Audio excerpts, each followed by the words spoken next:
మరి కీర్తనలు 107వ కీర్తన 9వ వచనాన్ని మనం చూద్దాం. 107వ కీర్తన. ఈ సందర్భంలో ఒకసారి మనం చూద్దాం. 107వ కీర్తన 9వ వచనాన్ని కనుక మనం చాలా జాగ్రత్తగా ఈ సందర్భంలో మనం ధ్యానించినట్లయితే, ఏలయనగా ఆశగల ప్రాణమును ఆయన తృప్తిపరచి ఉన్నాడు, ఆకలిగొనిన వారి ప్రాణమును మేలుతో నింపి ఉన్నాడు. ప్రియులారా, మనం జాగ్రత్తగా ఈ యొక్క ఉదయకాల సమయమున ఆలోచించినట్లయితే కనుక, ఆశగల ప్రాణం ఎవరైతే ఆశ కలిగి ఉన్నారో వారి ప్రాణమును ఆయన తృప్తిపరిచి ఉన్నాడు. మరి మన జీవితంలో కూడా మనం చాలా ఆశపడుతూ ఉంటాం. అయినప్పటికీ ఎందుకు మనం పొందుకోలేకపోతున్నాం? ఎందుకు మనం తృప్తిపరచబడలేకపోతున్నాం?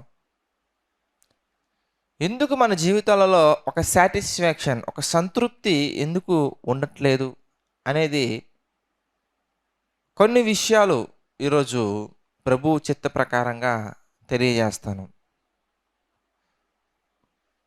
మన ప్రార్థనలో కూడా తరచుగా ఈ వాక్యాన్ని ఉంచి మనం ప్రార్థిస్తూ ఉంటాం. తండ్రి, ఆశగల ప్రాణాన్ని తృప్తిపరుస్తానని చెప్పారు కదా ప్రభువా, దయతో మరి మా ఆశను మీరు నెరవేర్చండి, మా ఆశను మీరు తీర్చండి అని మనం ప్రార్థన చేస్తూ ఉంటాం.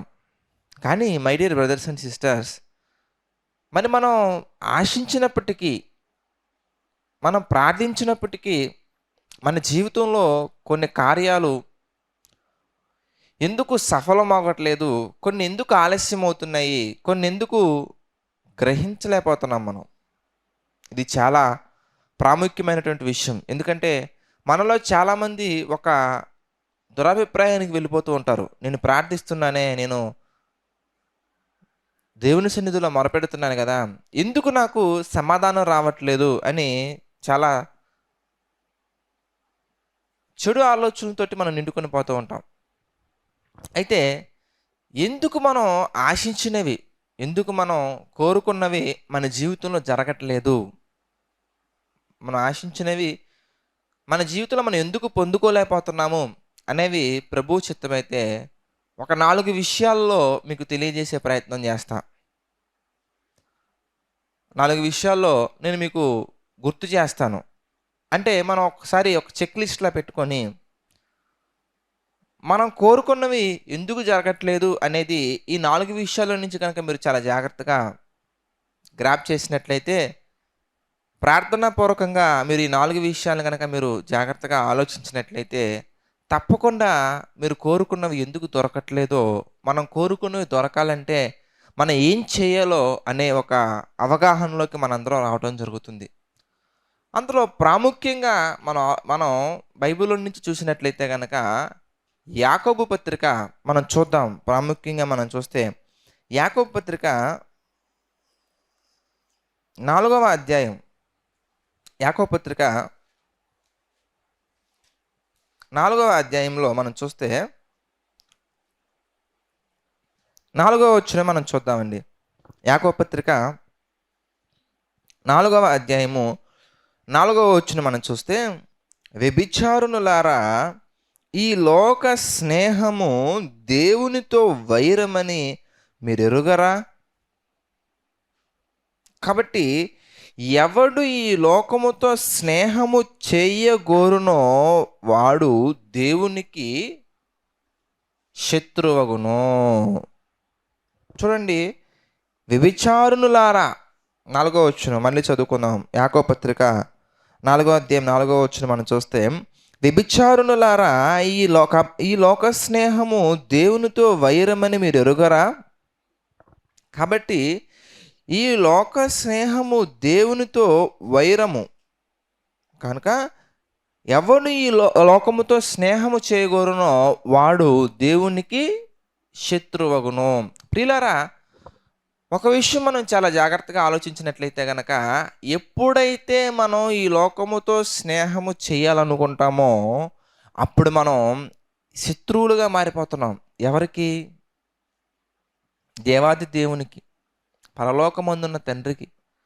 పరలోకంలో ఉన్న దేవునికి మనం ఎలా మారిపోతున్నామంటే శత్రువులుగా మారిపోతున్నాము. ఎందుకు మారిపోతున్నాం? ఎందుకంటే లోకముతో స్నేహము చేయటం వలన. ఇంతకీ లోకముతో స్నేహం చేయటం అంటే ఏంటి? చాలా సందర్భాలలో ఈ మధ్య కాలంలో జరిగినటువంటి అనేకమైన కార్యక్రమాలలో కానీ, డైలీ డివోషన్స్లో కానీ, ఈవినింగ్ ప్రేయర్స్లో కానీ నేను చాలా సందర్భాల్లో తెలియజేశాను. ఏంటి లోకముతో స్నేహం చేయటం అంటే ఏంటి? యోహాను గారు రాసిన మొదటి పత్రికలో మనం చూడొచ్చు. లోకముతో స్నేహం అంటే ఏంటనేది మళ్ళీ ఈ సందర్భంలో ఒకసారి జ్ఞాపకం చేసుకుందామండి. యోహాను గారు రాసినటువంటి మొదటి పత్రిక 2వ అధ్యాయము 15వ వచనం మనం చూద్దాం. ఈ లోకమునైనను లోకములో ఉన్నవాటినైనను లోకములో ఉన్నవాటినైనను ప్రేమింపకుడి. ఎవడైనను లోకమును ప్రేమించిన ఎడల తండ్రి ప్రేమ వానిలో ఉండదు. 16వ వచనం మనం చూస్తే, లోకములో ఉన్నదంతయు చాలా జాగ్రత్తగా మీరు ఆలోచించాలి. లోకంలో ఉన్నదంతయు అనగా ఏమున్నాయి ఇంతకీ లోకంలో? శరీరాశ, నేత్రాశ, జీవపు డంబమును. అంటే ఈ లోకంలో ఏమున్నాయి ఇంతకంటే? శరీరాశ, నేత్రాశ, జీవపు డంబము. అంటే లోకముతో స్నేహము చేయటం అనగా ఏమని అర్థమవుతుంది మనకి? ఎవడైతే శరీరాశతో స్నేహం చేయాలనుకుంటున్నారో, లేదా నేత్రాశతో స్నేహం చేయాలనుకుంటున్నారో, లేదా జీవపు డంబముతో స్నేహం చేయాలనుకుంటున్నారో, వారు దేవునికి శత్రువులైపోతారు. శరీరాశతో స్నేహం చేయడం అంటే అంటే ఏదైనా కానీ మన కంటికి నచ్చిందనుకోండి,